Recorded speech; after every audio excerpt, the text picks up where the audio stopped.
News 18 ಅಖಾಡಕ್ಕೆ ಸ್ವಾಗತ. ನಾನು ಹರಿಪ್ರಸಾದ್.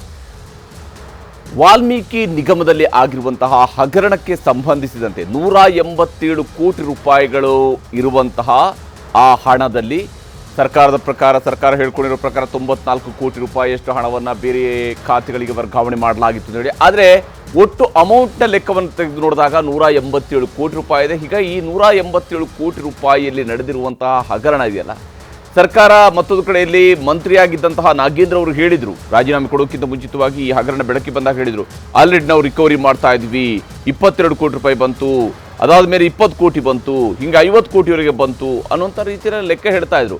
ಆದರೆ ಅಸಲಿ ಲೆಕ್ಕ ಆ ಸ್ವರೂಪದಲ್ಲಿ ಇದ್ದಂತೆ ಕೂಡ ಕಾಣ್ತಾ ಇಲ್ಲ. ಹಾಗಾದರೆ ಯಾವ ಸ್ವರೂಪದಲ್ಲಿ ಈ ಹಗರಣ ನಡೆದಿದೆ ಅನ್ನೋದು ಒಂದು ಭಾಗ. ಇನ್ನೊಂದು, BJPಯವರು ನಡೆಸ್ತಾ ಇರುವಂಥ ಹೋರಾಟ. BJPಯವರು ಹೇಳ್ತಾ ಇದ್ದಾರೆ ಕೇವಲ ಒಂದು ವಿಕೆಟ್ ಮಾತ್ರ ಅಲ್ಲ, ಇನ್ನಷ್ಟು ವಿಕೆಟ್ಗಳು ಪತನ ಆಗೋದಿದೆ ಅಂತೇಳಿ. ಅದರ ಬಗ್ಗೆ ವಿಸ್ತೃತವಾದ ಚರ್ಚೆಯನ್ನು ನಡೆಸೋಣ. ಅದಕ್ಕಿಂತ ಮುಂಚಿತವಾಗಿ ಈ ಹೊತ್ತಿನ ಹೆಡ್ಲೈನ್ಸ್ ಅನ್ನು ನೋಡೋಣ. ಹನಿ ಟ್ರ್ಯಾಪ್ ಮೂಲಕ ST ನಿಗಮದ ಹಣ ಲೂಟಿ, ಪರಿಷತ್ ಸದಸ್ಯ CT ರವಿ ಸ್ಫೋಟಕ ಆರೋಪ, ನಾಗೇಂದ್ರ ದದ್ದಲ್ ವಿರುದ್ಧ FIRಗೆ ಒತ್ತಾಯ.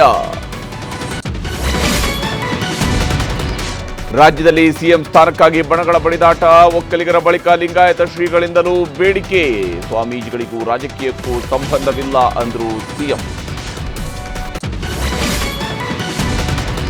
ಅಶ್ಲೀಲ ಪೆನ್ಡ್ರೈವ್ ಹಂಚಿಕೆ ಪ್ರಕರಣ, ಮಾಜಿ ಶಾಸಕ ಪ್ರೀತಂ ಗೌಡಗೆ ರಿಲೀಫ್, ಬಂಧನ ಬೇಡ, ತನಿಖೆಗೆ ಸಹಕರಿಸಿ ಎಂದ ಹೈಕೋರ್ಟ್.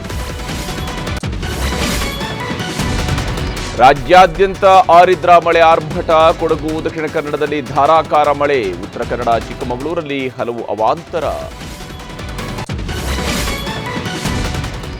ಮಹಾಮಳೆಗೆ ನಲುಗಿದ ರಾಷ್ಟ್ರ ರಾಜಧಾನಿ, ಶಶಿ ತರೂರ್ ಅತಿಶಿ ಮನೆಗೂ ನುಗ್ಗಿದ ನೀರು, ಏರ್ಪೋರ್ಟ್ನ ಟರ್ಮಿನಲ್ ಛಾವಣಿ ಕುಸಿತ.